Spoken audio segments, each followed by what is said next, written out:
Hello, Lori here with another video for you. This time I'm using a Dear Friends Designs template called Tiles. I love this set with all these different tiles in the background to work with. And I'm going to be using Digilicious Designs Girl Bundle and a word art from Word Art World.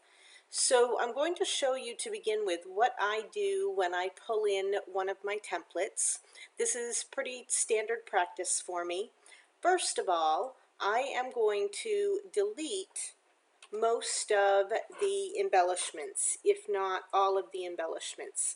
Now, it's one of the reasons why I absolutely love having a preview over here, because now as I'm building, I can look at it to see exactly how I might place my different pieces, or if there's something that I want to change up and do it my own way, I certainly can, but I don't have to worry about missing any of those little pieces on the template as I pull over my things to work with them. Now, to begin with, I'm going to pull in the photos that I'll be using. So I have them over here in a folder, and you can see that I'm just drag and dropping. So I'll move that back out of the way now. And obviously the aspect ratio of these is not correct. So I am going to change them until I have the aspect ratio that I want, and move them around a little bit to place everything exactly the way I would like it. This title, it's not live, I can't just type in it, so I'm going to delete that out of the way also. Now I want to start filling in these tiles in the background. So if I go to photos, you can see that I've got all the papers of the kit, and with these different papers, what I did, just so you can take a look here, is I grab all of them and drag and drop, and it puts them over in this workspace, in my photos workspace, so that I can work from there. Now, I don't often get to work with a lot of pink and little girly things where I have all three grandsons, so this gives me a great way to be able to play with all those colors that I don't normally get to. Now, to fill in the tiles, some of these are behind the photos and hard to get to. So I'll scroll to the photos over here. I'm going to click on the little eyeball and make them disappear. And since this might get in my way also, I'll just make that disappear for the moment. When I fill in the tiles, I find that some sort of pattern really makes the best look. And to give you a pattern, you want to be methodical about how you fill these in. So right now I'm selecting this one up in the corner. Now these are all live photo spots. So this means that you can do things a couple of different ways. I'm going to then go down and get this one, so I'll skip and go every other. So I'm holding down my control key on my keyboard, and I'm grabbing. So once I've got all those, I know that these on every other, I want to fill in with a pattern. So I'm going to go get a pattern paper. I'm going to say fill. I want more flowers than just those little pieces to show up. So this is what I'll do. And you can see that these, because they're smaller pieces, their flowers are much more compact. If you wanted them to match a little bit more closely, you could zoom those up.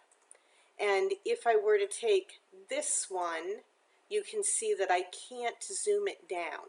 It won't allow you to zoom it down, but I can always zoom it up and then pan it if I were to want to. So now on this next row, I'm going to do every other again.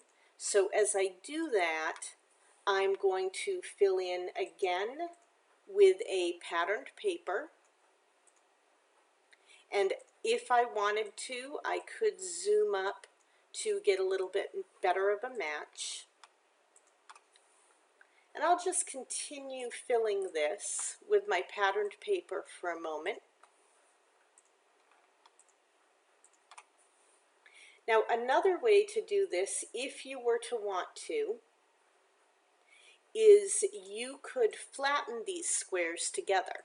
Now flattening them would mean that now when you fill it in, it doesn't have this variation in size. So let's take these here.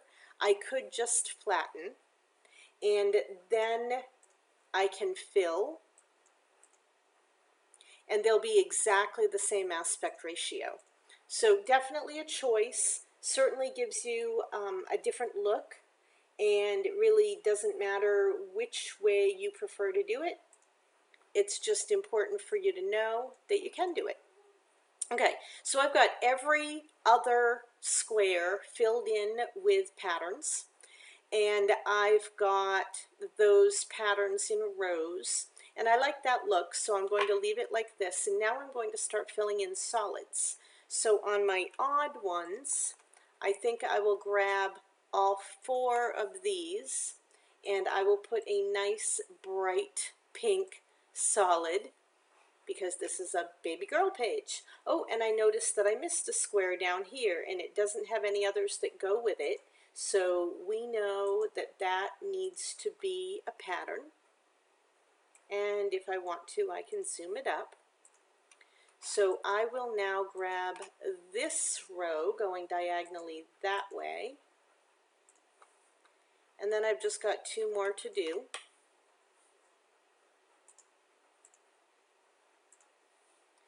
Now I can come back and turn on those little eyeballs so that I can see everything perfectly placed. At this point, I will start filling in the other bits on the page so that I've got those exactly how I want them to be.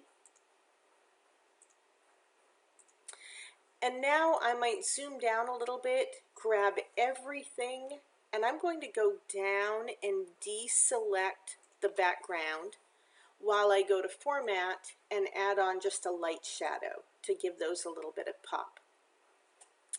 At this point, I can start building in all my cool little accessories, everything that I'm going to use on the page.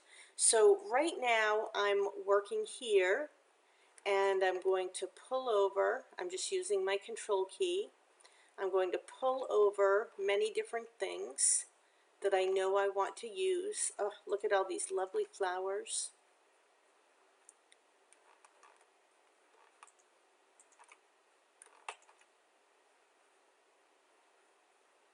And I think that works for the moment. I can always pull more in a little bit later. So I'll just drag and drop all of those onto the page. And while those are all highlighted, I like working over on this side because it's nice and empty and clean over there. And I'll stick a light shadow on all of them. Now I know on this one I'm going to remove that shadow, so I'll do that now. And I'm going to place it in the approximate place that I want it to be. Now it's way up close to the top, right there. So I will go down to my squares that are underneath and just drag it down to put it in a general place where I want it to live. And also my background, the gray, is kind of throwing my eye off. I want to get the color that I want to use in there so that I can really see it as it's going to be finished. Look at all that wonderful pink. I love this. So now I will just start moving things around and building, putting them in the either approximate locations according to the preview, or I might choose to put them in a totally different location. Either way, it is my choice because it is a template that I get to play with and decide exactly where I want everything to be. Now these little stars, I think they look a little too obvious with a shadow on them popped up, so I'm going to remove that so that they kind of fall into the background more. But look how they're right on top of her precious little face. We can't have that. I am going to cut, and I'll just kind of cut out around so that I can get rid of those stars, and I will keep the shaded area because these are the stars I want to keep. I will go ahead and cut. And there they are. So they're on that background and they're in this piece of the photo, but they're not over her at all, which I think is really important. As I continue to build, I might twist a few of the pieces that I put on, because if I keep them too straight, sometimes they look a little bit fake. They just don't, if you have multiple ones in particular, they don't all want to face in the same direction. If they were to face in the same direction, then it wouldn't look natural, because you really don't place anything exactly in the same direction all the time. So I'm not sure that it's really necessary to have you watch every single little step of the way as I finish off this page. Basically, I will just keep pulling things in just as I am here. I will add my title, so I'll make sure that I've got my title in place. I'll probably recolor it so it goes with my page a little bit better. And I can put a date and some journaling on there and just keep working in all of these pieces until I've got it laid out exactly the way I want. The main thing I wanted to show you is how to fill in these tiles on the background and make this look really cool but still kind of cohesive going together. Hope you enjoy. Take a look at my other videos. I have a channel with many Artisan 4 and Artisan 5 videos. I am working in Artisan 5 right now, but most everything that I did is exactly the same as in Artisan 4. Have a great day.